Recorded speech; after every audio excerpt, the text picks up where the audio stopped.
Vamos a conversar en lo referente a la descripción de la realidad problemática. Cuando hablamos de descripción de la realidad problemática, estamos hablando también del planteamiento del problema. Para plantear el problema debemos tener en cuenta con mucha precisión el tema a desarrollar. Es decir, tener claro las variables que serán investigadas en función de la temática a tratar. De tal manera de que debemos de precisar el problema.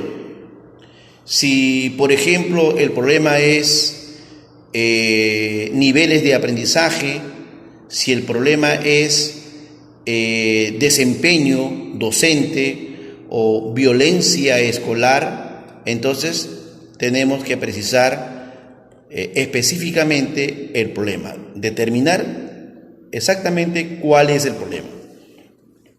Para ello, podemos utilizar el árbol del problema para poder determinar con mucha claridad este planteamiento.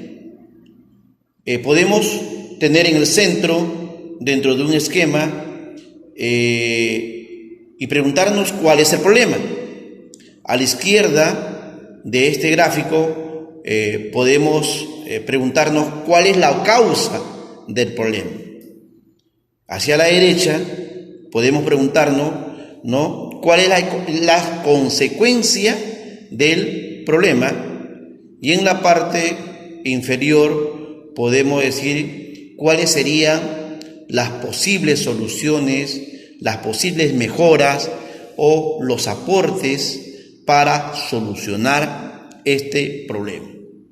De tal manera de que a la hora de redactar el problema tenemos que utilizar el método inductivo, es decir, de un aspecto macro a un aspecto micro, de un aspecto internacional, nacional, regional y local.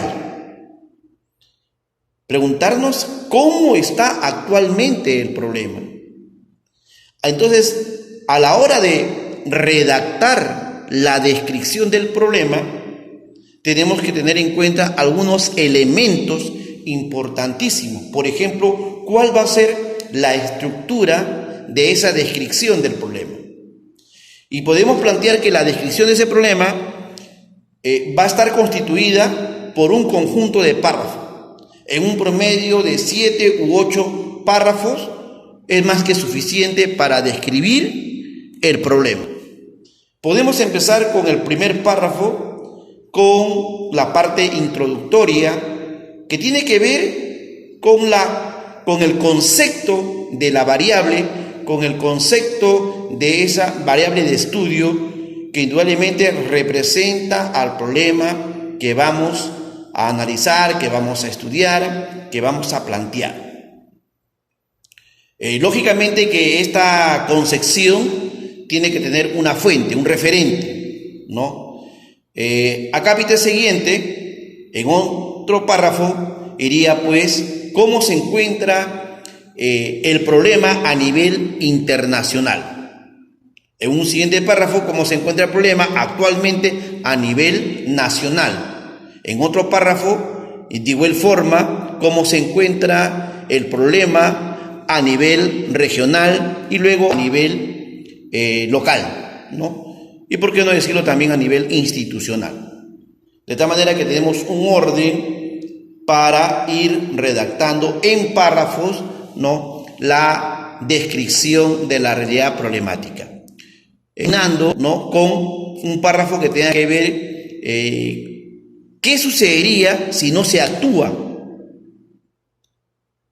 y cuál es nuestro aporte para la solución de esa problemática, ¿no?